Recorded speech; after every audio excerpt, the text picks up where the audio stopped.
Magandang umaga sa inyong lahat. Good morning to all of you na naman. So ngayon, ang share ko sa inyo, kasi may binigyan kami ng yung pressure washer ng aking kapatid. So ang gawin ko ngayon is try ko sa aking bonsai materials, which is marami ng lumot nandoon.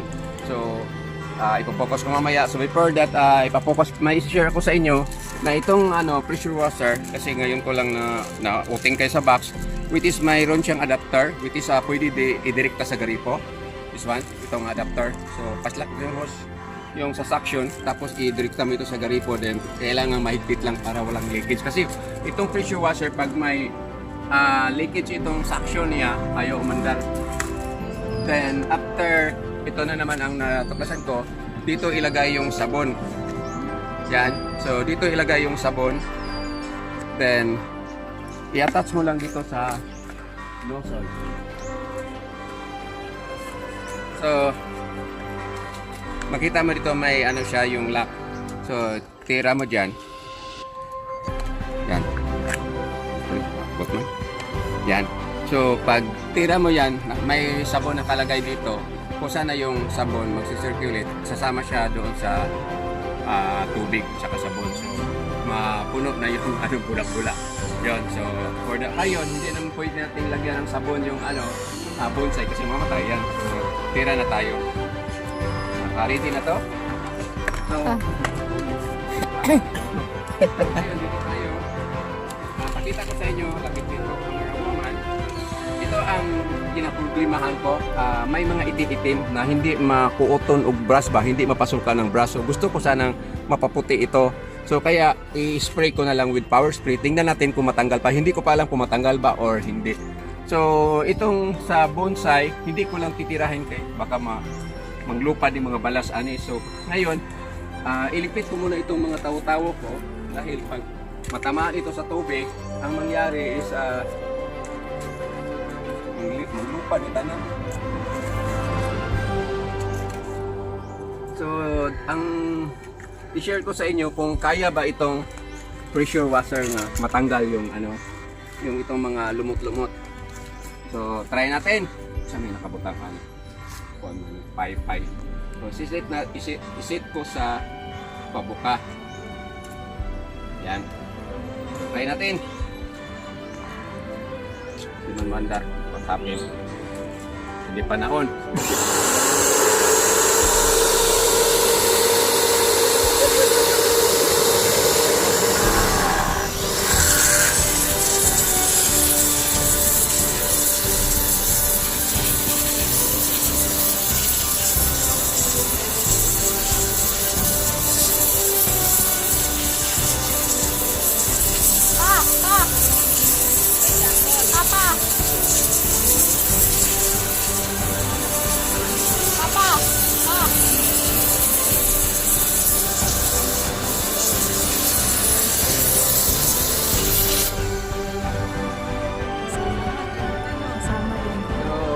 Ipapakita ako sa inyo kasi tumitigil yung camera ko kung makita ninyo yan.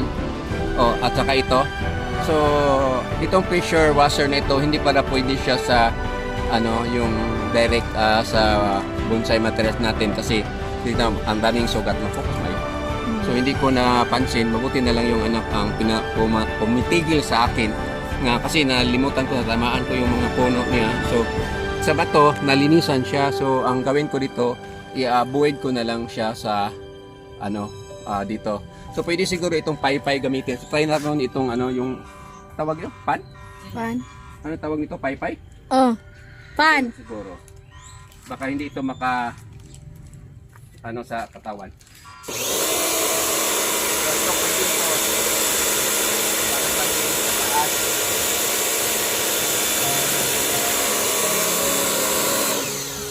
So, itong paypay niya kasi sa mga nanonood ngayon, if ever, kasi nangyari na ito, hindi ko alam na ganito pala mangyari. So, sa mga nanonood, itong yan, pwede siya sa bonsai, sa taas, sa puno ng pero itong tawag nito. Kasi tawag ani kaning kasi ngalan ani. Wait lang. Ano ngalan? Wait, pwede ako ikapot? Oh.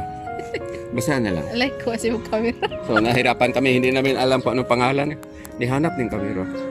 I-touch ang screen. Huh? I-screen. Uy, lagi ang naukal.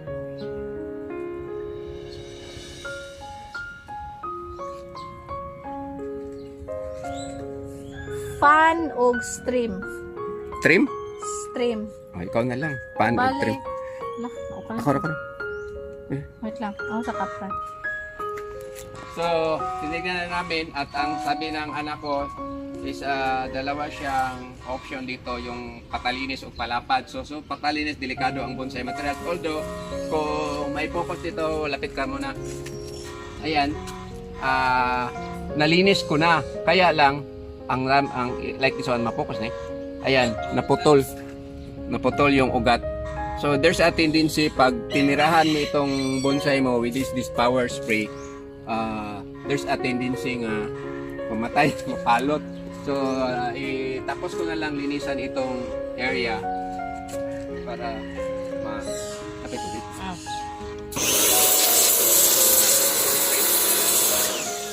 I-avoid na lang daw niya yung tanim niya para hindi masugatan. Pero ngayon nakagamit siya ng fan mode.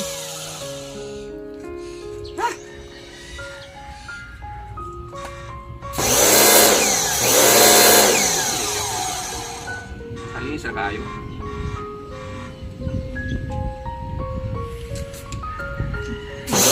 Inilagay niya sa patungong screen.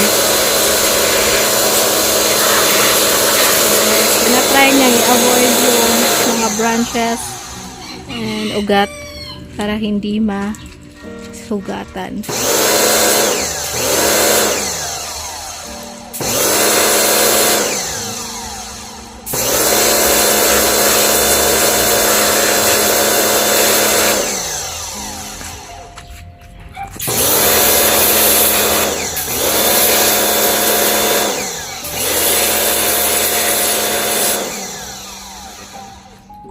So ito, nalinisan ko na. Tingnan mo yung bato compare kanina. So nalinis na siya pero I think tumigil na ako because nasugatan itong mga puno ng aking paikos. So takot ako baka mamatay ni. So yan. So ito lang masishare ko sa inyo for this morning na if ever may adjustment man dito, pwede din siya, hindi mo i-pull pointed yung yung nozzle niya. May adjustment dito, pwede mo i-half. So bali dalawa sa yung scattered at saka yung pointed para hindi masyadong malakas. Pag i-pointed medyo ang liit ng mga around 1/4 yung tira niya kasama na yung hangin. So siguro sa tao ito masusugatan talaga. So for this morning, just sharing lang po about our washer. Then yung ng friend ng anak ko is gusto niya i-try niya sa motor. So tingnan natin baka matry yung yung Raider kung hindi ba malangkat yung pintura. So punta tayo doon sa Magana. Yan. Take it away. Natin. So dito sa kabila. Dito sa kabila. Adi mo niya ang bungkal guys. Ay, isa. Kapte kamera kaya magkuang tubig dugang. Wow.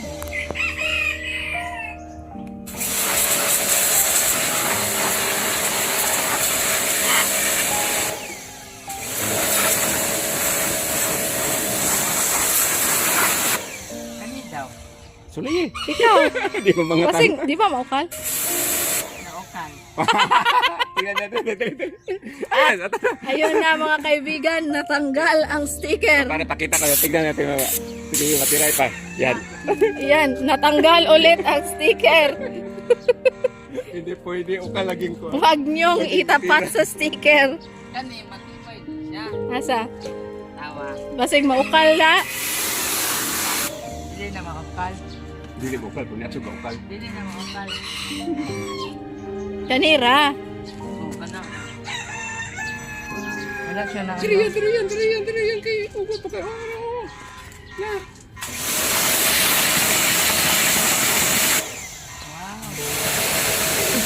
Lalong palulong ko pati sa putik. Lalo ka na.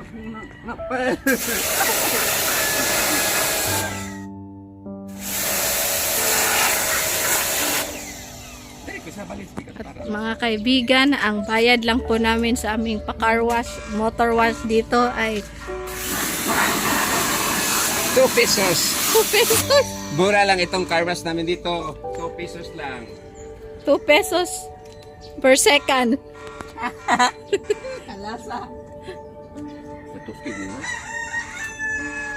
Ay, init pa di ay.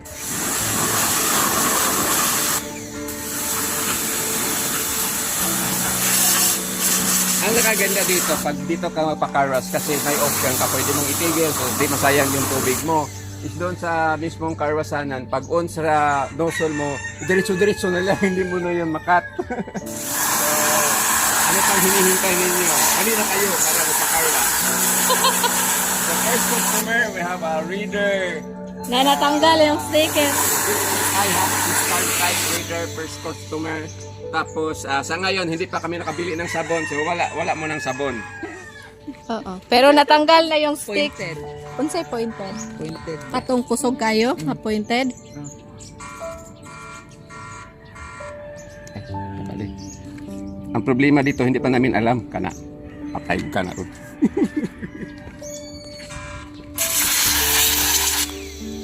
Ukal oil.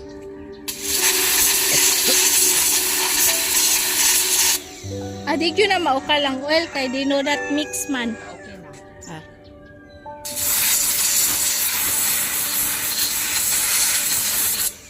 Tiray, gusto yung sticker. Video niya try ko sa mga sticker. Oh, ganito lang tanggal ng sticker oh. Kita niyo natanggal na. Mapokus ko na yan. Tirahin yan. Focus yan. Tingnan. Yan, tignan niyo. Ganito lang pagtanggal ng sticker. So, kita yan. Tignan niyo. Yan. Oh, ganyan lang pagtanggal ng sticker. Ako lang yung usan. Palit mo puputi. Irapod kay. Sorry. Biglang nagpag.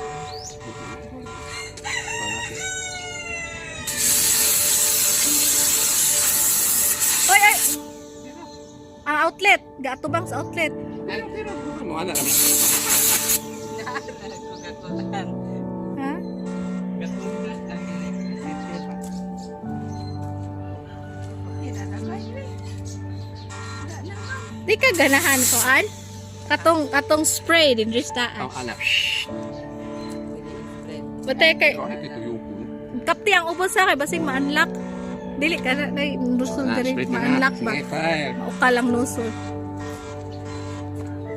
Dapat paypay na yan, paypay.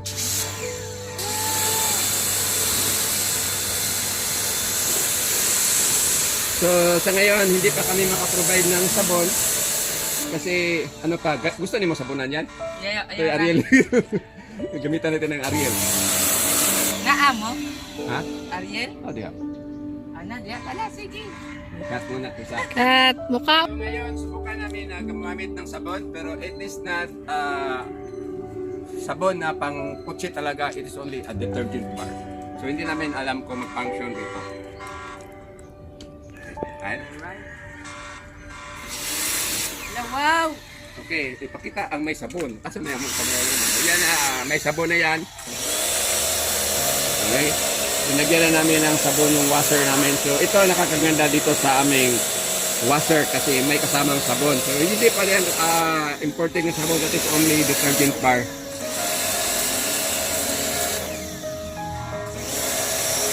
So after that, tanggalin mo yung bali tank ng sabon. Then bandawan mo na ng tubig. Ako binili mo ang ganito. Hoy! Anong natas imapaw? Napalpak niya ba? Wala na sa mo.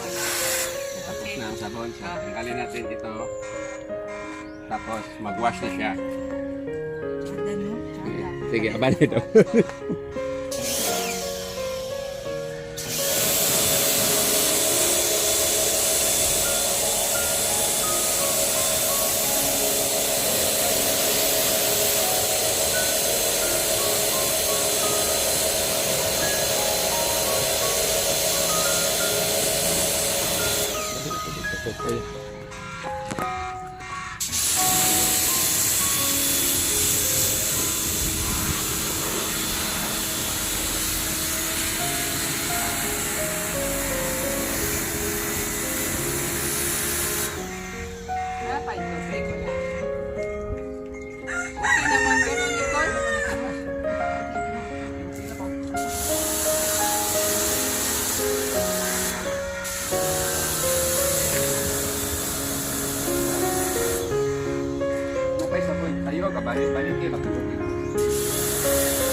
take is 2 balde. For just motorcycle na ginamit pa yun sa bonsai.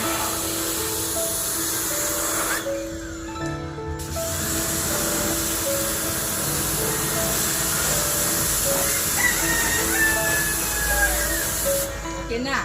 Kani diri yan, wala na yun diri. Ay, oh. Papukuti. Bantay lang dito sa kuhan ha. Okay na dili na kamo.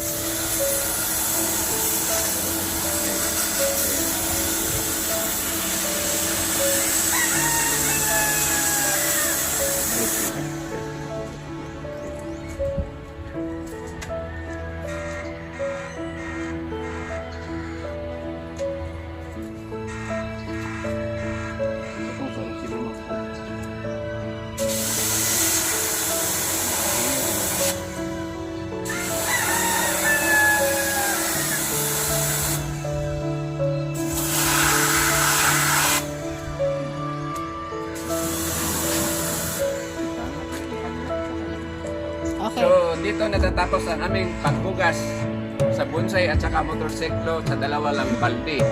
So, maraming salamat sa panonood. Napapaalala lang po, huwag niyong itira sa tao yan kasi I'm sure masugatan, lalo na pagbata. Kasi makita niyo doon sa punuan sa bonsai is nasugatan talaga. So, maraming salamat sa panonood. God bless you all. Have a nice morning ahead of you. Bye!